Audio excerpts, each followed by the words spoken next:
ہم اور آپ ماں باپ ہیں لیکن اپنے بچوں کو صحیح تربیت نہیں دے رہے۔ پیران پیر عبد القادر جیلانی، جس کو پیران پیر کہا جاتا ہے، عبد القادر جیلانی کا واقعہ آتا ہے بچپن کا۔ عبد القادر جیلانی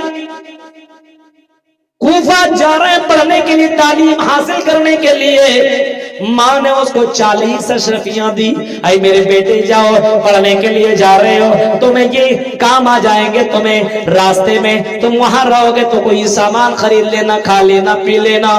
بیٹا 10 11 12 سال کا یہ بچہ قافلے کے ساتھ جا رہا ہے، راستے میں ڈاکوؤں نے اس قافلے کو گھیر لیا، راستے میں قافلے کو ان ڈاکوؤں نے چاروں طرف سے گھیر لیا اور سب سے سامان کو مانگنے لگا، لینے لگا، چوری اور سب سے چھیننے لگا۔ بچے سے پوچھتا ہے، بچہ بتاؤ تیری گٹھری میں کیا ہے؟ کیا ہے؟ بچے نے کہا کہ اس گٹھری کے اندر 40 اشرفیاں ہیں۔ 40 اشرفیاں؟ بچہ ہے بول رہا ہے، تمہیں معلوم ہے ہم ڈاکو ہیں؟ ہاں معلوم ہے۔ پھر تم بتا رہے ہو 40 اشرفیاں ہیں؟ کہا وہی کہہ رہا ہوں جو صحیح ہے۔ ڈاکوؤں نے اپنے سردار کے پاس لے کر کے گیا عبد القادر کو، اور لے جانے کے بعد اپنے اس سردار سے کہا دیکھو یہ بچہ کہتا ہے اس گٹھری کے اندر 40 اشرفیاں ہیں۔ ڈاکو کی اس سردار نے کہا بچی بتاؤ سچ میں اس کے اندر 40 اشرفیاں ہیں؟ کہا کہ ہاں اس کے اندر 40 اشرفیاں ہیں۔ اس ڈاکو کے سردار نے کہا کہ تمہیں معلوم ہے ہم ڈاکو ہیں اور ہم تمہاری اس اشرفی کو لے لیں گے اور تمہارے پاس کچھ بھی نہیں بچے گا۔ تم جھوٹ بول کر کے بچ سکتے تھے اور اپنے اشرفیاں بچا بھی سکتے تھے۔ وہ بچہ کہتا ہے اگر میں جھوٹ بول دیتا تو پھر میں اللہ کو کیا جواب دیتا؟ میری ماں نے کہا تھا کہ کبھی بھی جھوٹ مت بولنا، سچ بولنا، اس وجہ سے میں جھوٹ نہیں بول سکتا ہوں۔ اشرفیاں جائے لیکن میں جھوٹا نہ کہلاؤں۔ ڈاکوؤں کے سردار نے سنا ایک چھوٹا سا بچہ جب اللہ سے اتنا ڈرنے والا ہے تو ہم اتنی زیادہ برائیاں کر رہے ہیں، کل قیامت کے اپنے رب کو کیا جواب دیں گے؟ تمام ڈاکوؤں نے توبہ کیا اور اللہ تبارک و تعالیٰ سے معافی مانگی اور سب کے سب ایمان والے بن گئے اور سب کے سب سچے بن گئے اور توبہ کر لیا ان چوری سے اور ڈکیتی سے۔ میرے بھائیوں، ماں نے اپنے بچے کو کس انداز سے تربیت دی تھی، غور کیجئے۔ حضرت لقمان علیہ السلام کو دیکھیے، اپنے بچے کو تربیت دے رہے ہیں اور اپنے بچے کو سمجھا رہے ہیں، یا بنیا لا تشرک باللہ، اے میرے بیٹے تم اللہ کے ساتھ کسی کو شریک مت کرنا، اے میرے بیٹے تم اللہ کے ساتھ کسی کو پارٹنر مت بنانا، کسی کو اللہ کے برابر مت سمجھنا، اے میرے بیٹے ان الشرک لظلم عظیم، یہ شرک بہت ہی بڑا پاپ ہے۔ باپ بتا رہا ہے، اپنے بیٹے کو سمجھا رہا ہے، اے میرے بیٹے سب کچھ کرنا، شرک مت کرنا، یہ بہت ہی بڑا پاپ ہے، بہت ہی بڑا گناہ ہے۔ اگر تم نے شرک کر لیا اور اسی حال میں تیری موت ہو گئی تو تیرے اوپر جہنم حرام اور تیرے اوپر جنت حرام اور تو جہنم کے اندر چلا جائے گا۔ اس وجہ سے میرے بیٹے شرک مت کرنا۔ حضرت لقمان اپنے بیٹے کو سمجھا رہے ہیں، میرے بیٹے شرک مت کرنا۔ معلوم ہے آج کل ہم اور آپ اپنے بچے کو سمجھاتے ہیں شرک مت کرنا، آج ہم اور آپ خود شرک کرتے ہیں، اپنے بچے کو کہاں سے سمجھائیں گے؟ شرک مت کرنا اپنے بچے کو سب سے پہلے یہ بتاؤ، اللہ کے ساتھ کسی کو شریک مت کرنا۔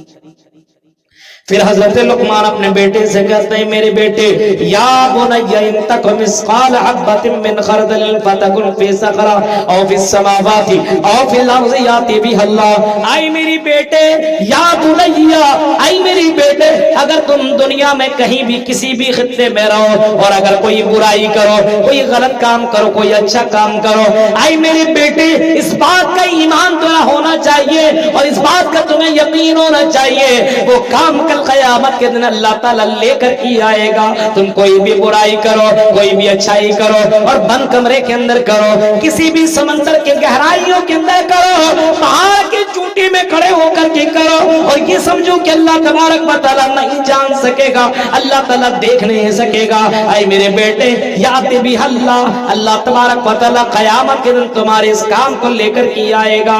غور کرو، سوچو میرے پیارے ساتھیوں، تصور تصور کرو اور اندازہ لگاؤ جناب محمد رسول اللہ صلی اللہ علیہ وسلم تو بھی یہی تعلیم دے رہے ہیں اور یہی کہہ رہے ہیں، اللہ کے نبی کہہ رہے ہیں کہ اللہ رب العالمین عرش کے اوپر ہوتے ہوئے فرش کی تمام چیزوں کے اوپر نظر رکھے ہوئے ہیں۔ غور کیجئے، حضرت لقمان علیہ السلام اپنے بیٹے کو سمجھا رہے ہیں، میرے بیٹے اس کام کو اللہ لے کر کے آئے گا۔ اگر اپنے بیٹے سے کہہ دو، اپنے بیٹی سے کہہ دو کہ کہیں بھی یہ کام کرو گے، ہاں یہ کام کر لو گے، لیکن میرے بیٹے اس کام کو اللہ تعالیٰ لے کر کے آئے گا۔ اور اپنے بیٹوں اور اپنے بیٹیوں کو سمجھا دو، اے حال بیدا کے لوگوں، اے کٹیہار کے لوگوں، اپنے بچوں کو تعلیم دو، اس کو بتاؤ اے میرے بیٹوں جس حال میں تم مرو گے اسی حال میں قیامت کے دن اٹھائے جاؤ گے۔ یبعث کل عبد علی ما مات علیہ، جس حال میں مرو گے اسی حال میں قیامت کے دن اٹھائے جاؤ گے۔ انسان کی زندگی کا کوئی بھروسہ نہیں کب مر جائے، میرے بھائیوں کوئی بھروسہ نہیں ہے کب ہماری اور آپ کی موت آ جائے۔ اس وجہ سے کوئی برائی کرنے سے پہلے سوچتے رہو، اگر اسی حال میں مر گیا تو قیامت کے دن اسی حال میں اٹھایا جاؤں گا۔ اس وجہ سے میرے بھائیوں برائیوں سے اپنے آپ کو بچاتے رہو، شراب کے ان اڈوں سے اپنے آپ کو روکو، شراب سے توبہ کرو، زنا سے اپنے آپ کو روکو اور زنا سے توبہ کرو میرے بھائیوں، کیونکہ اللہ رب العالمین کا پاور اتنا زبردست ہے کہ کسی بھی کونے میں رہو، کہیں بھی رہو، اللہ رب العالمین تیری حرکتوں کو ریکارڈ کرے۔ اور کیجئے میرے بھائیوں، انما اموالکم اولادکم فتنہ، مال اولاد تمہارے لیے بہت ہی بڑا فتنہ ہے۔ آج اولاد کی چکر میں اور مال کے چکر میں لوگ دیوانہ ہے، پاگل